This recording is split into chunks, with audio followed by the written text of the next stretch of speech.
on U.S. presidential elections.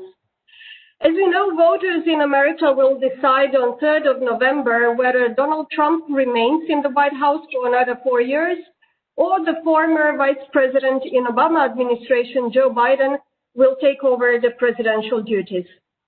Approaching U.S. presidential election will shape the future of U.S. policy on trade, global economy, technology, national security, transatlantic relations.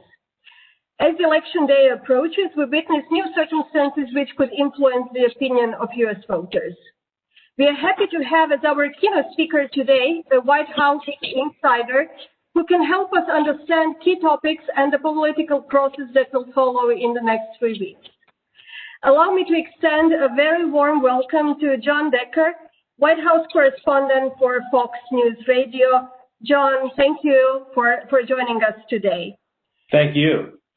John has been a member of the White House press corps since 1995, covering the Clinton, Bush, Obama, Trump administrations, and was among the few political journalists to correctly predict the outcome of 2016 presidential election. He is also on the faculty of Georgetown University and the UCLA School of Law, where he is adjunct professor. In 2015, he was elected by his colleagues to the board of the White House Correspondents Association. Following John's presentation, discussion will be moderated by Marco Bucina, executive editor of economic and business content at Hansa Media, the leading Croatian media company with more than 30 print and 20 digital editions, including the leading daily newspaper. Marco, welcome. Now, John. Hi. John, thank you once again for accepting our invitation. The floor is yours.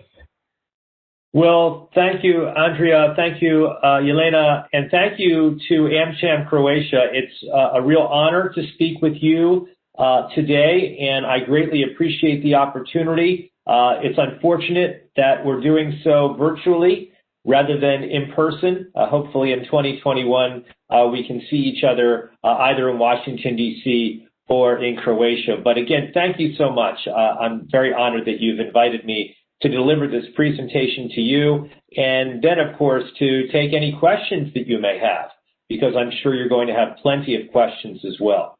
What I wanted to do is to make a short presentation, short, like 25 minutes or so, and then hand it over to Marco. He and I can have a conversation. I'd be more than happy to take any questions from Marco, and of course, anybody that is watching and listening and may have some questions about the presentation or about any aspect of the upcoming election. So if we could go to the next slide, please. We'll shortly take you through how we got to where we are today, really quickly, of course. Joe Biden was not the Democratic nominee from the start. He had to compete for it, and there were about 16 challengers initially. These are the top tier of challengers that were competing for the Democratic nomination. Joe Biden started off slowly. He actually lost by a fairly substantial margin the first two contests which took place, Iowa and also New Hampshire. He lost them to Bernie Sanders, the junior senator from Vermont. But once the contest moved down south, what happened was Joe Biden won in the state of South Carolina. And once he won that state, he really got a lot of momentum and fairly quickly wrapped up the Democratic nomination in a fairly quick fashion. And then we saw later in the summer, a lot of eyes were on the former vice president as to who he was going to pick for his running mate. And he chose someone who initially was also competing for the Democratic nomination, Senator Kamala Harris, the junior senator from California. And they, of course, are now the ticket. It's Biden-Harris against Trump-Pence. Let's go on, please, to the next slide. Of course, the incumbent is President Trump. And like many countries around the world, incumbency has a lot of advantages. First of all, for President Trump, anytime that he does a campaign event, he gets on Air Force One. And that's what he did yesterday. He went to Pennsylvania, a very critical battleground state for the president. He'll be on the road today. In fact, I believe that over the course of the next 20 days, that's how long we have until the presidential election, the president will be doing a campaign event in one of those battleground states each and every day. The other advantage of incumbency typically is the advantage of raising money for the campaign. I say typically because this year is atypical. In August, the most recent month, which showed the fundraising totals for the Trump campaign and the Biden campaign, Joe Biden far outraised the Trump campaign. The Biden campaign outraised the Trump campaign by $154 million. And to me, that shows that there is a lot of energy on the Democratic side to deny President Trump a second 4-year term. Obviously, there's a lot of energy also on the president's side. You see it at his campaign rallies. His base is very excited to go to the polls all across the country on November the 3rd. And in addition to that, literally 10 million voters in the United States have already voted through early mail-in balloting, which is a record number. And we'll talk a lot about the impact of mail-in voting in this election because of course, the coronavirus pandemic. Many states have had new policies put in place which allow voters to mail in ballots, and that way they don't have to gather in large numbers because of the coronavirus pandemic, and they can remain safe and healthy. And we'll talk about that a little bit as well. So let's move on to the next slide. There's only a few slides here, by the way, so just bear with me. I think there's 6 slides altogether, so not a very extensive audio-visual portion, but this slide in particular I think is very important.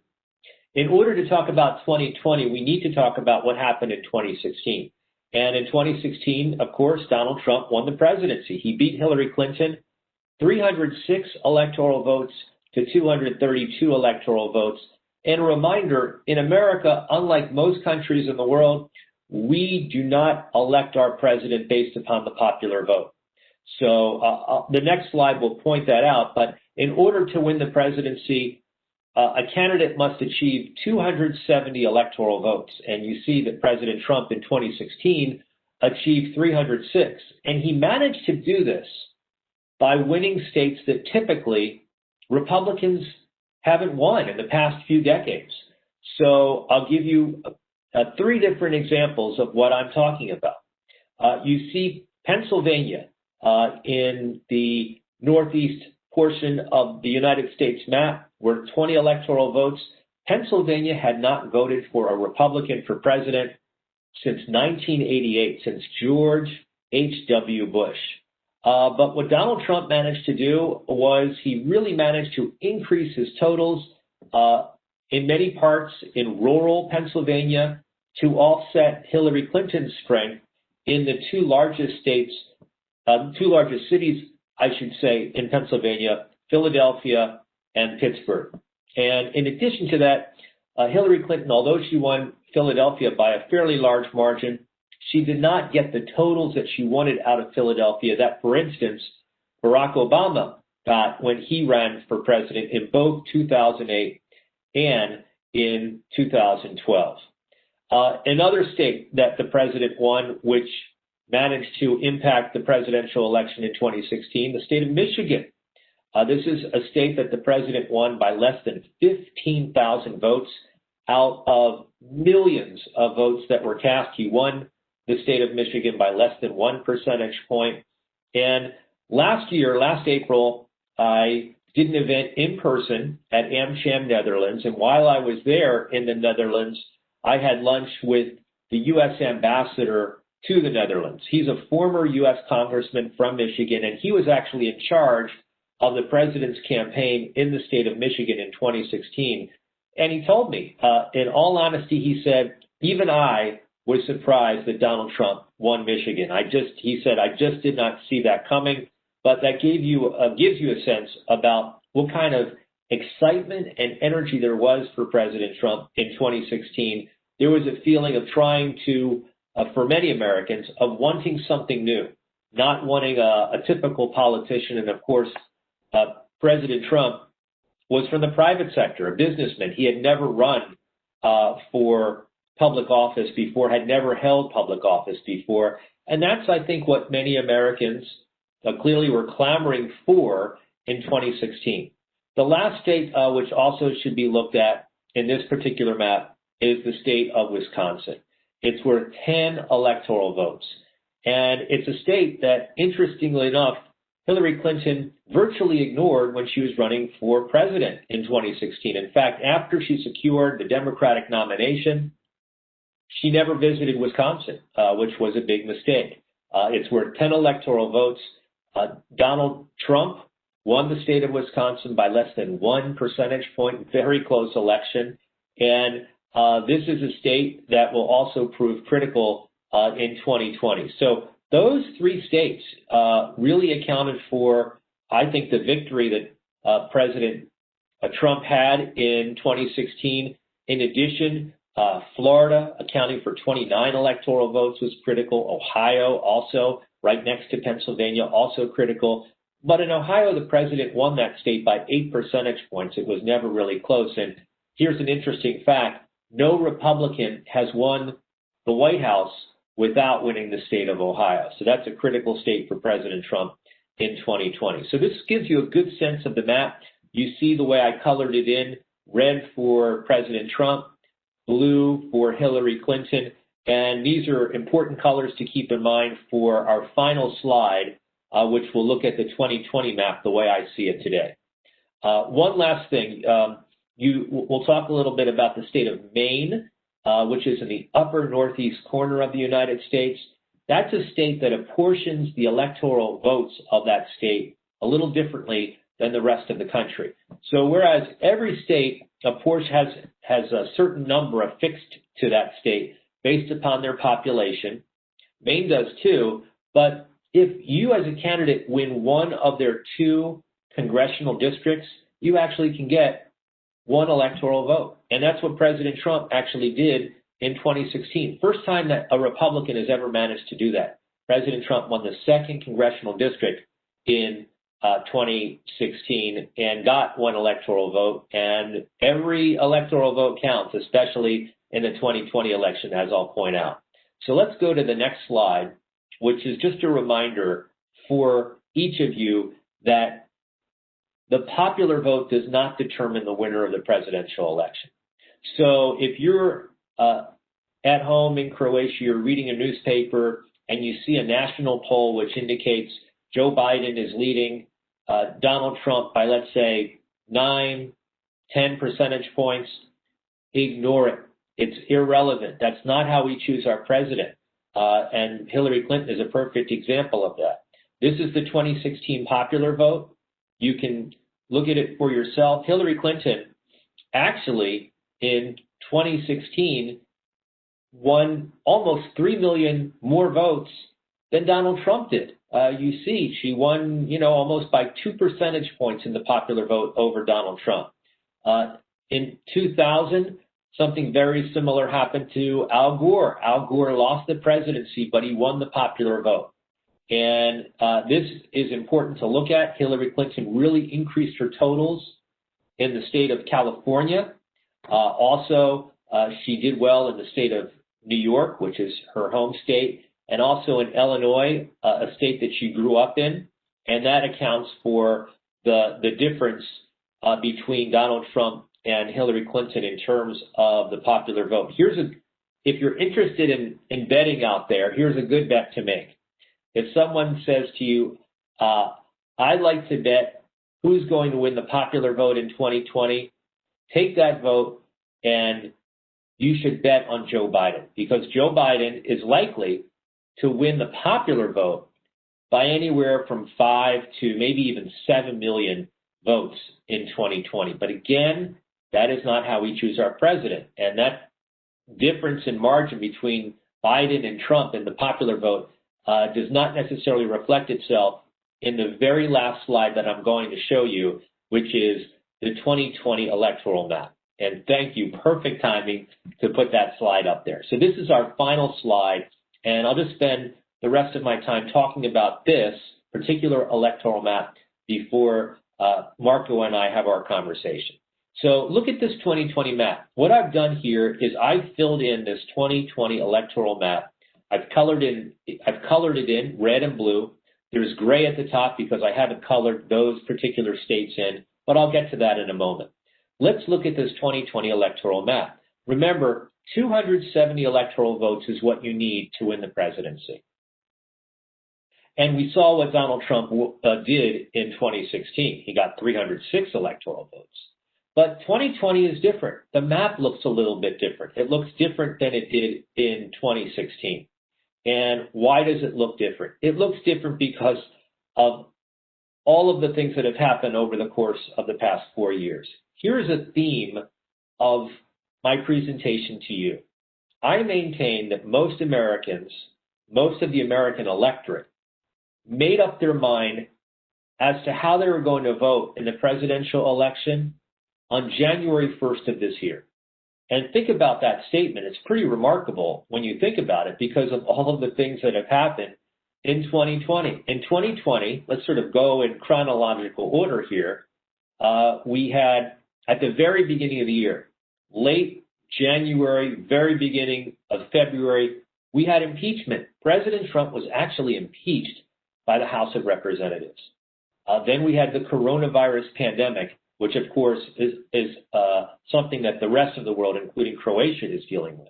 We had the economic impacts of the coronavirus impact, which not only America, but the rest of the world and Croatia is and has been dealing with. We had racial unrest in America, particularly in the summer months, and that is still present to a certain extent today. We had the death of a U.S. Supreme Court justice. We have President Trump nominating a replacement for Justice Ruth Bader Ginsburg. We have confirmation hearings going on right now. We've had one presidential debate already, one vice presidential debate already. We had the president contracting COVID-19 and recovering from COVID-19, thankfully. All of these events have happened in 2020. And I maintain that despite all of those events that I just mentioned, it really, for the most part, hasn't changed how people will ultimately vote on Election Day. And what I mean by that is you either are really excited, if you're a voter, to go to the polls and cast your ballot for Donald Trump and give him another 4 years in office, or you really dislike Donald Trump. You can't wait to go to the polls and deny him a 4-year term. That's essentially where America is right now, a very divided electorate. And that's our country. It's been our country certainly over the course of the past 4 years, and you could even claim it's been like that over the course of the past almost 3 decades. After all, Bill Clinton was also impeached as president, and the country was very divided then. The country was divided also during the Iraq War. And that was a big issue for George W. Bush when he ran for re-election in 2004. But you look at this map right here, what I've done is I've looked at all the polls. I have a way of looking at these polls, and I have a methodology in terms of adjusting for certain polls which have done very well in the past in terms of predictive success. And I had to fill it in. So even though polls indicate, for instance, that, let's look at the state of Florida, 29 electoral votes. And I don't believe that President Trump can win re-election without winning the state of Florida. I believe he's going to win the state of Florida. Polls right now, if you look at poll after poll, it indicates that Donald Trump is trailing Joe Biden in the state of Florida. But the reason why I decided to make Florida red is because of what has happened most recently in Florida, not only 2016 when Trump won the state, but also in 2018 when Donald Trump was not on the ticket. In 2018, a Republican won statewide for Senate. That was Senator Scott. And a Republican won statewide for governor. That was Governor DeSantis. They didn't win by a lot, but they won. And that tells me that the state leans Republican. It leans Republican. And that's the reason why I colored in the state of Florida red. Similarly, you look towards the west, the state of Arizona. That's a state that Joe Biden has been campaigning in lately. Democrats believe they can flip that state, turn it from red to blue. That's going to be difficult. It's possible. This is not necessarily, I can't see the future, but as was mentioned, I did correctly predict the 2016 election. And so Arizona is going to be close. But I still think that, at least for this election cycle, it remains a red state. The next election cycle, the demographics are changing. It may become blue. And certainly 2 election cycles down the road, it may be solidly blue. But right now, I think it's a red state. And it's going to be difficult for Trump to hold on to that state, but I think he will. I also think he's going to win the state of Ohio like he won in 2016. And that's going to be a lot closer race than it was in 2016. 2016, President Trump actually won the state of Ohio by 8 points. This is a closer election for Donald Trump. And one indication of that is later this week, Donald Trump will travel to the state of Iowa. Iowa is a state that Donald Trump won by 10 10 percentage points in 2016. Now it's a lot closer. And that gives you an indication of the fight that Donald Trump has to repeat what he did in 2016 and win another 4-year term. You see, Maine is the same as it was in 2016. I still think Donald Trump will win the 2nd congressional district. It's a very rural district in Maine. I traveled with the president back in June on Air Force One to Maine for a short trip, a campaign event that he did there. And we traveled to the 2nd congressional district, and there is just so much excitement and energy for Donald Trump in that part of that state. So now we turn our attention to 3 states that are not colored in.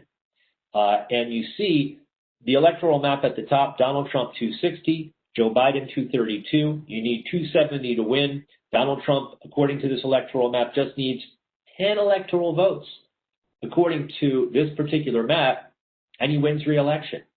And you see it's a little bit more difficult based upon this electoral map for Joe Biden. But I'm prepared today, in talking to AmCham Croatia, to fill in 2 of these 3 states. And the 2 states that I could fill in today are the states of Pennsylvania and the state of Michigan. And I'm prepared to color each of those states in the color blue. I believe Joe Biden will win those two particular states. So if we add 20 electoral votes to what Joe Biden already has, that brings him up to 252, and we add the 16 from Michigan to the 252, then he's up to 268. Still not at 270. Neither is at 270. But you see, that comes down to 1 state, in my opinion, in terms of winning the presidential election, the state of Wisconsin. Now, let me tell you why I think Pennsylvania and Michigan are going to go for Joe Biden before we get to Wisconsin.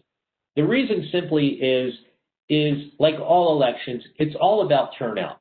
Which side can turn out their supporters in greater numbers? That's what all elections, no matter whether you're talking about the United States, whether you're talking about Croatia, whether you're talking about anybody in Europe, that's what all elections are ultimately about.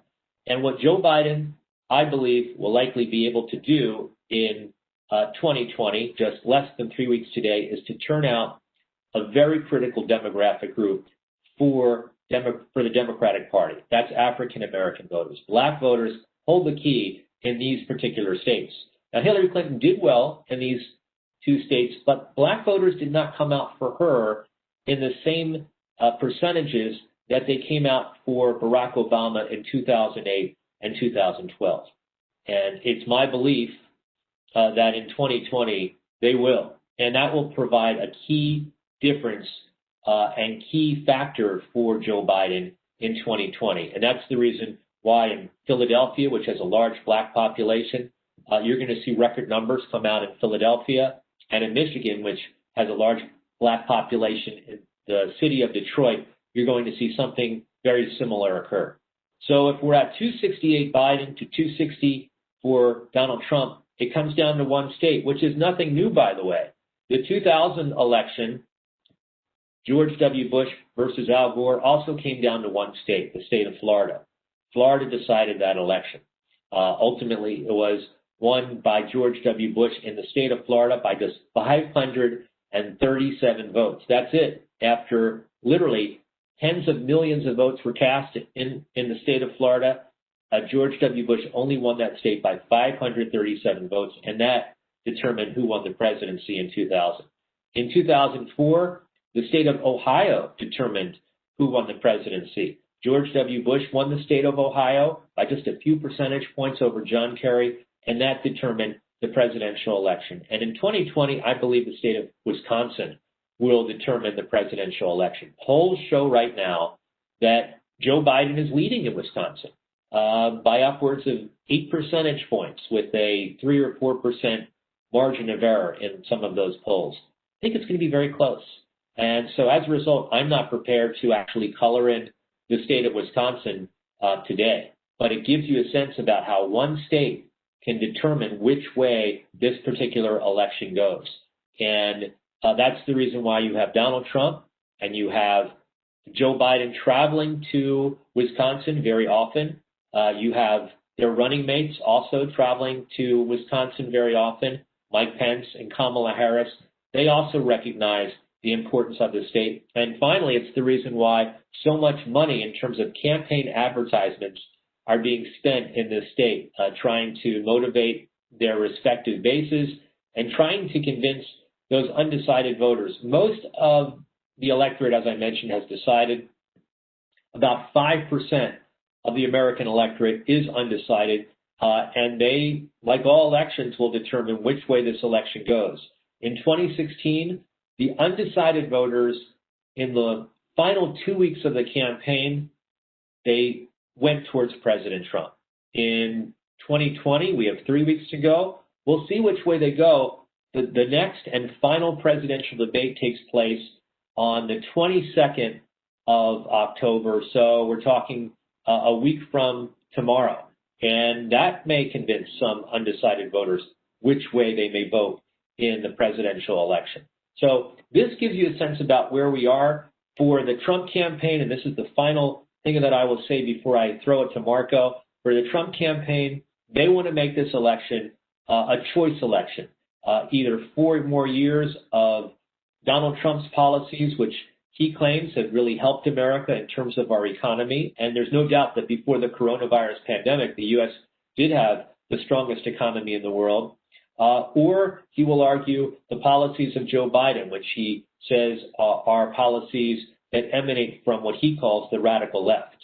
For Joe Biden, he wants to make this a referendum on Donald Trump, a referendum in terms of how he's handled the coronavirus pandemic, and a referendum in terms of the way that he's conducted himself as president.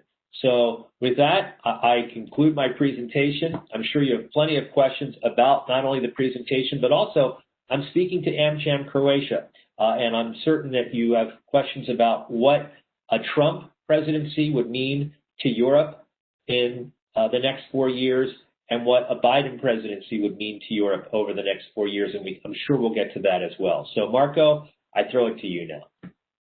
Thank you very much, John, for insightful presentation. Marco will just unmute the mic and get ready to start the discussion. In the meantime, also, I would invite our audience to participate actively via chat function. And when sending your question, please choose sending to everyone. Marco, please take over. Thank you, John, once again. Thank you. Thank you, Andrea. Thank you, John. Good afternoon to everyone. Again, it's a pleasure for me to be here. Obviously, U.S. elections, even speaking from the point of the Croatian media, it's a big event for us, and we are covering it pretty thoroughly. And of course, as John said,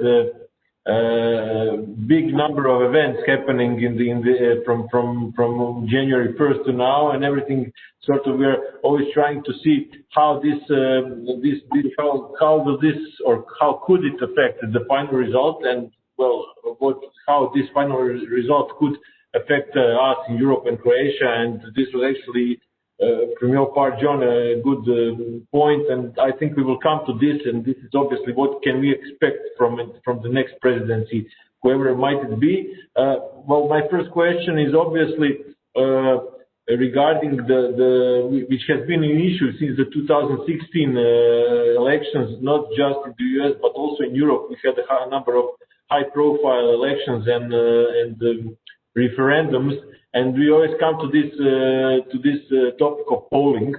Very important now as we try to sort of predict the results of the elections. So there is a consensus that the pollsters got it wrong in 2016. When we look at the polls now, and not just national polls, but obviously state polls, and when we see how they're polling through different demographics and so on, do you think that with the lessons learned for 2016, this time we can be a bit more reliable? Because when I read what the pollsters and their findings, I think that they are very, very, careful about any predictions that they make. Obviously, with having been burned in 2016, now they are very careful. Well, that's an excellent question, Marco, and I get that question often when I speak to supporters of Donald Trump and supporters of Joe Biden around the country, because, as you mentioned, 2016, the pollsters really got it wrong. There were so many people that were predicting that Hillary Clinton had it in the bag, that it was almost a slam dunk victory for her. But pollsters got it wrong. And I've asked pollsters from various polling companies why they got it wrong and what they are doing or what they've done to make certain that it doesn't happen again. So the growing consensus is the reason why they got it wrong in 2016 is because they undersampled a very key demographic group that was critical to Donald Trump's victory. And that particular demographic group were individuals who only achieved a high school education, nothing beyond that. And so those individuals were undercounted in the sample. Those individuals overwhelmingly went for President Trump in 2016. What the pollsters tell me is that they are now accounting for what they did in 2016 and making certain that they don't make that mistake again. And so they tell me these polls, which you see coming out on almost a regular basis, are more accurate. As an aside, if you are interested as a political watcher watching this and want to know where to find polls, a really good website, I think, that I go to every day is a website called realclearpolitics.com, REALCLEAR politics.com. And you go to the upper left corner of that site, you click on polls, and they'll have about 10 different polls from different states coming out every day between now and Election Day. It's terrific in terms of figuring out where things stand and where this race may be going. So when I look at those polls, there are certain polls that are more accurate than others. I work for Fox. I think that Fox does very good polling. But at the same time, I do think that there is a little bit of an undercount in terms of the Trump support that exists in many of these polls. And so if I was Joe Biden and I saw, for instance, that a poll had me up by 3 or 4 percentage points in the state of Pennsylvania, I wouldn't be comfortable with that. I would be more comfortable with a margin over, if I'm Joe Biden, a margin over Donald Trump by about 7 percentage points in Pennsylvania, which gives him a little bit of a cushion to take into account what I believe is a little bit of an undercount in terms of Trump support. And that same methodology that I apply to Pennsylvania can be applied to other states as well. There is an undercount in Trump support, despite the fact that pollsters say they're accurate. They're not completely accurate. No one could be completely accurate. They're only sampling 500 to 700 people at a time. And when you're talking about states that sometimes have more than 10 million people in them, I don't think that you can necessarily extrapolate what would happen in that state based upon just sampling 500 to 700 people in a particular state. So that's the way I would answer that particular question, Marco.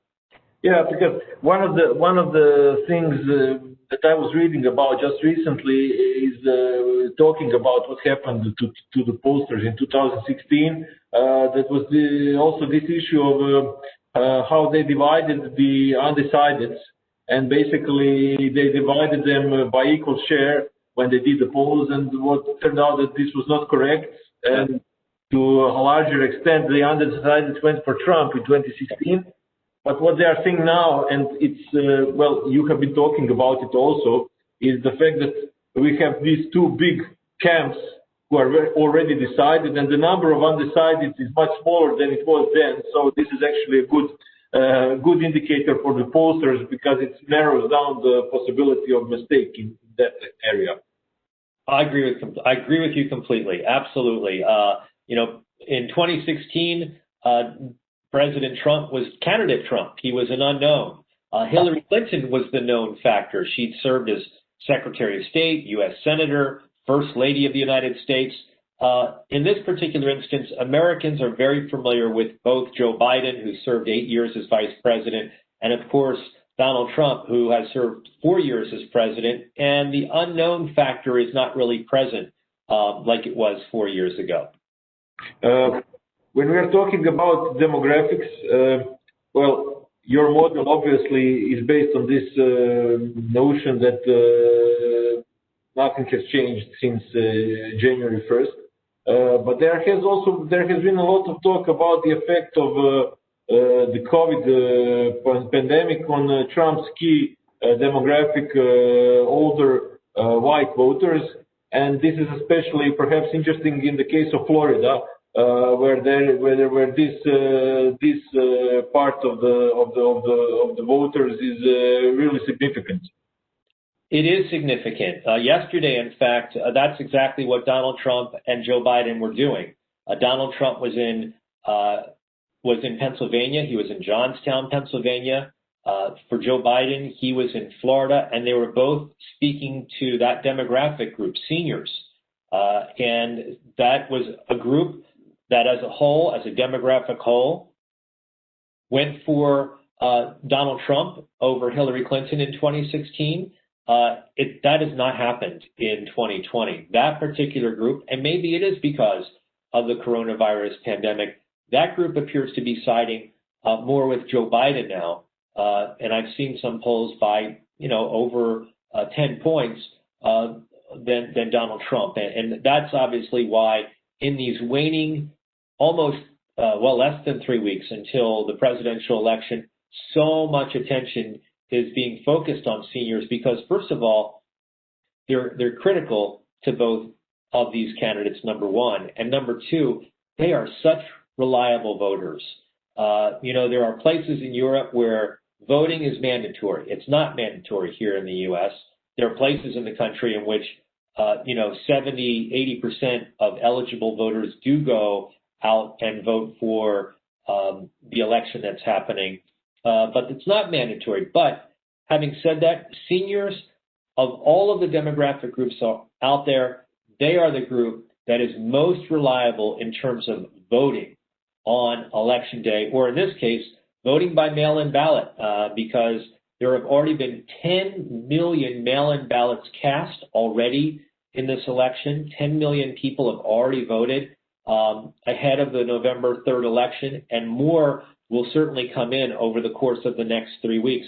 That is something that it seems is benefiting Democrats and Joe Biden more. There's really been an effort to ramp up that type of voting in the Democratic Party, and to a certain extent, Republicans, Marco, are playing catch-up in that regard. Yeah, I'm glad you mentioned this huge increase in mail-in voting, because this has also been a really important issue, or a very, very high issue in the state regarding this possible scenario that come election night, and we have this situation where with the first results coming directly from the voting stations, Trump has a good lead, and then after this, through time it changes with all of the mail-in ballots coming in later, and whether this could possibly be some kind of a point where Trump could mount a legal challenge to the legality of the whole election. So what are your thoughts on this? Well, there are a few thoughts, and that's an excellent question. The reason I say there are a few thoughts is because there is something which may happen in some parts of the country on November the 3rd, and that is a so-called red mirage, meaning you see how I've colored these states in red. That's why I say red mirage, meaning that those mail-in ballots take time to count. You need to verify those mail-in ballots. You need to verify them for the signature that is on file. You need to verify them in terms of the barcode that is attached to each mail-in ballot, verify it that way. So it will take time to actually determine whether those votes are valid. That being said, the votes that are cast on November the 3rd, they get counted right away. So that's why I say there's this red mirage. It may appear on November the 3rd that Donald Trump could be leading, but that does not take into account all of those outstanding mail-in ballots which have yet to be counted. As far as you mentioned legal challenges, both the Democratic Party and the Republican Party have indeed mobilized lawyers ready to go to certain states in which an election could be very close. And the purpose is to sort of repeat what happened in 2000. Lawyers went down to the state of Florida to challenge the validity of certain ballots that were being recounted. That could happen in certain places in the country if the vote is very close, and if those particular states, Marco, where the vote is close, could determine the winner of the 2020 election. So I would certainly expect that. Here's one final thing that I'll mention, Marco, and that is, do I think that America and the rest of the world and Croatia will know who the winner of the 2020 election is on November the 3rd or November the 4th? And I just don't think that's going to happen because of the record number of mail-in ballots that are being counted.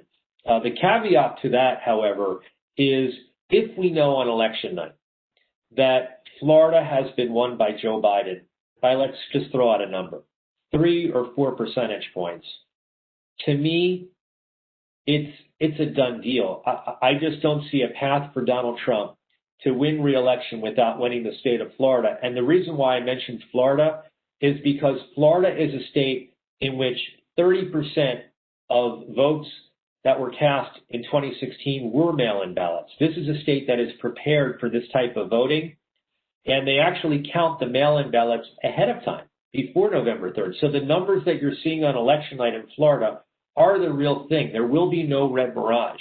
And so if Donald Trump loses the state of Florida on November 3rd, on November 4th, I think it's all over for him in terms of winning re-election.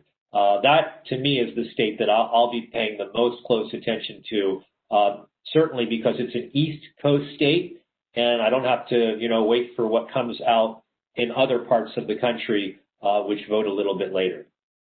Okay, so all of us will be watching Florida to try to get it. Yeah, again. So let's move a bit to the aftermath of the election and to two possible scenarios. One, we get, or you get, and the world gets 4 more years by Trump. Yes. Or the other scenario, we get Joe Biden.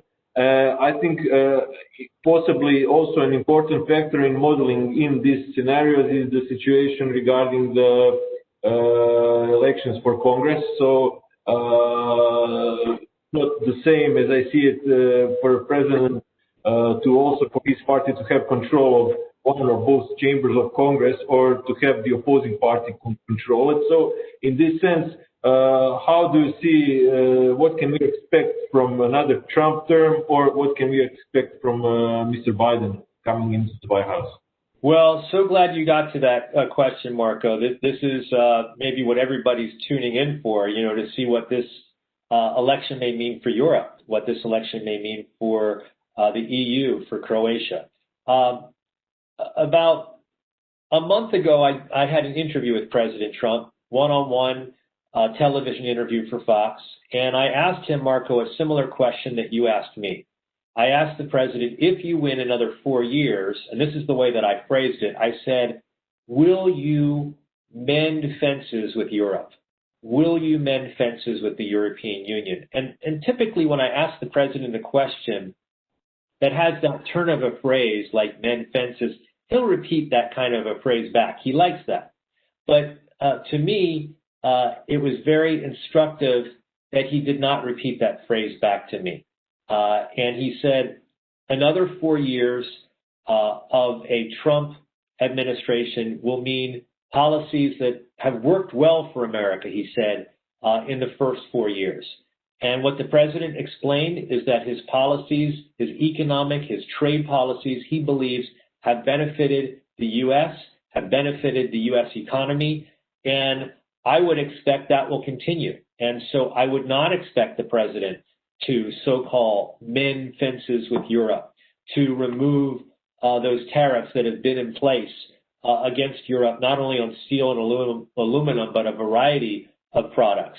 I would expect that kind of trade policy to continue. The president, as you know, has often threatened Europe with the possibility of putting tariffs on European-built automobiles. I don't think that's going to happen. I think that that's sort of the line in the sand that the president won't cross.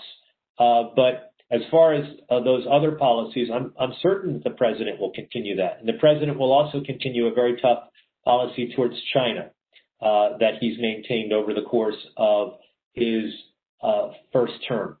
Now, if Joe Biden is elected president, I think you're going to see a return to the types of policies, the types of relationships that the U.S. had during the Obama administration. And as you know, Marco, as the audience knows, U.S. relations with Europe were very good during the 8 years of President Obama. In fact, they were very good during the George W. Bush years as well, as far as economics and trade. Maybe not in terms of security issues, but certainly in terms of economics and trade.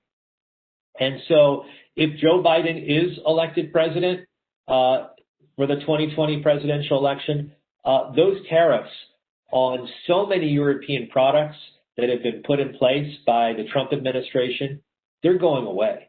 They're going away, and that would obviously be pleasing to so many European companies and so many AmCham members that do business in the United States. And so that's the reason why I think you saw a Goldman Sachs report which came out last week, which spoke of a stronger economy, actually, if Joe Biden wins, a stronger stock market if Joe Biden wins, because Wall Street does not like uncertainty, as you know. And one of the uncertainties of the Trump administration has been the president's trade policy. It's one of those things that you can't predict. And with Joe Biden, to a large extent, you can predict that. And that's what I would expect with a Biden-Harris administration if they win over the course of the next 4 years, Marco. Yeah, you mentioned China. Well, it's not directly affecting Europe, but indirectly it is, because obviously, and we have seen this. We have just a couple of weeks ago seen Mr. Pompeo come to Croatia. One of the topics of his discussions with the Croatian Prime Minister was the Croatian relations to China and everything that is part of the currently the U.S. policy. There are many analysts in the United States who see even if Biden becomes president, that there will not be a complete 180 turn on the policies towards China, and that perhaps some of these, let's say, policies that Trump implemented will stay on. What do you think about this? I agree. You know, what you see right now with Joe Biden and Donald Trump as it relates to China, there is no daylight between them. Mm-hmm. And that is something that Biden, for good reason, wants to maintain. He doesn't want to be viewed as weak concerning China. In fact, this is one of those rare instances of bipartisanship. The leader for Democrats in the Senate, Chuck Schumer, has applauded President Trump for the policies, the tough policies that he's taken against China as far as economics and trade. And so I would expect that to continue under a Biden administration. I would expect Joe Biden, if he's elected president, to take a tough approach towards China as it relates to trade. So I agree with you, Marco, completely. This aspect of U.S. foreign policy, of U.S. trade policy, is unlikely to change all that much if Joe Biden is elected president. Talking about, as you said, we're nearing this last stretch of the election process. Do you see any possible game changers in this last 2 weeks? Something, an event that could possibly significantly change the current situation regarding voter preference? Well, I really don't. We had what we sometimes refer to in the States as the October surprise just a few weeks ago when the president disclosed that that he had contracted coronavirus, that he was positive for COVID-19. Fortunately, as I mentioned, he's recovered. He's back out on the campaign trail. But I don't foresee anything that could change the way people ultimately vote on Election Day, with one exception. There is one more presidential debate. It will happen next Thursday, October the 22nd. If Joe Biden were to completely blow it somehow, that perhaps could impact those few undecided voters in terms of how they may vote on Election Day. But aside from that, and I don't know if that's going to happen, but aside from that, I think that voters are pretty much locked in terms of how they're going to vote on November the 3rd. And of course, as I mentioned, 10 million votes have already been cast in this election, and that number is certainly going to rise between now and November the 3rd, Marco. Yeah, from everything that you have been saying and also what I have been observing about the election, there are two things that really strike me as interesting. And one of them, you mentioned them, and this is the fact that if you think about it, what are the claims that are being made by Trump and the key claims being made by Biden? In the end, this election is a referendum about Trump, or whether voters like what he's been doing or whether they don't like it. And because on the other hand, what's interesting and what you just mentioned it seems that even in the first debate, everyone was saying, Biden can blow it. Let's see whether Biden loses it. It somehow feels that he is the guy who can lose it or make some kind of gaffe or something in the last minute and sort of lose the election. No one is talking about President Trump doing something that could really, destroy his chances. So it seems like it's Joe Biden's election to lose somehow. I agree with you, and which is pretty remarkable when you consider it is so difficult, as that slide that I put up there earlier, Marco, pointed out. Incumbency has its advantages. And most incumbents do win re-election. There are examples of incumbents that don't. George H.W. Bush lost in 1992. Jimmy Carter lost in 1980. But every other U.S. president has won their race for re-election. Well, John, thank you very much. We are just at the end of our time slot. Thank you for this presentation and for the conversation. It has been very interesting. And come election night, we'll be watching Wisconsin and Florida. This is thank you again. Anja, back to you. Thank you both for a really great discussion. It will be a tight race, as we have heard, and certainly we will follow the development. Thank you once again, John, for being our guest today and for sharing your thoughts. I wish to you both and to all our audience pleasant remains of the day. John? Thank you so much to AmCham Croatia. It's really been, as I said at the top, a real honor to speak with you. And unfortunately, we're doing it by remote. Hopefully, we can see each other in Washington, D.C. Or in Croatia, which my mom visited last year. And just loved, and I can't wait to visit Croatia as well with my wife. So hopefully we can do that once we get past this crazy pandemic. But hopefully most importantly, you learned a little bit about our upcoming election, and I know you'll be watching it very closely. Thank you so much. Thank you, and we look forward to the opportunity to maybe see you in Croatia soon. That'd be great. Thank you so much. Thank you. Have a great day. Likewise. Bye. Bye-bye.